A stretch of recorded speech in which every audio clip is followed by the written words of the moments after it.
સુરતથી સમાચાર છે। પૂર્વ અપક્ષ કોર્પોરેટર બાદ હવે કોંગ્રેસના પૂર્વ કોર્પોરેટર પર ખંડણીનો આરોપ લગાવવામાં આવ્યો છે। સુરતના લાલગેટ પોલીસ મથકમાં કોંગ્રેસના પૂર્વ કોર્પોરેટર વિરુદ્ધ ખંડણીની ફરિયાદ દાખલ કરવામાં આવી છે। કોંગ્રેસના પૂર્વ કોર્પોરેટર ઇમરાન સોલંકી વિરુદ્ધ ખંડણીની ફરિયાદ દાખલ થઈ છે। બાંધકામના ફોટા પાડી 5 લાખની ખંડણી માંગી હતી ઇમરાન સોલંકીએ। સુરતથી આ મોટા સમાચાર સામે આવી રહ્યા છે। પૂર્વ અપક્ષ કોર્પોરેટર બાદ હવે કોંગ્રેસના પૂર્વ કોર્પોરેટર પર ખંડણીનો આરોપ લગાવવામાં આવ્યો છે।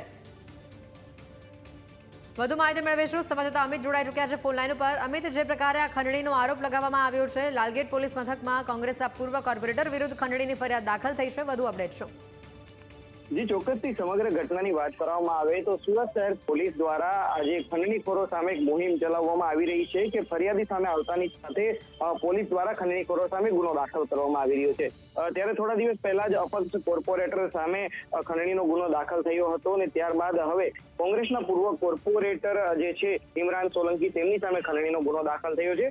લાલગેટ પોલીસ સ્ટેશનમાં એક વ્યક્તિએ ફરિયાદ કરી છે કે આ પૂર્વ કોર્પોરેટર છે બાંધકામના ફોટા પાડીને બાંધકામ તોડાવી નાખવાની ધમકી આપી 5 લાખ રૂપિયાની ખંડણી માંગી રહ્યો છે।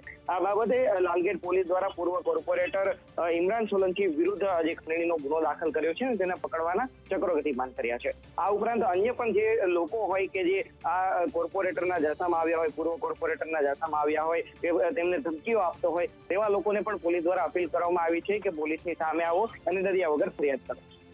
આભાર અમિત, માહિતી બદલ।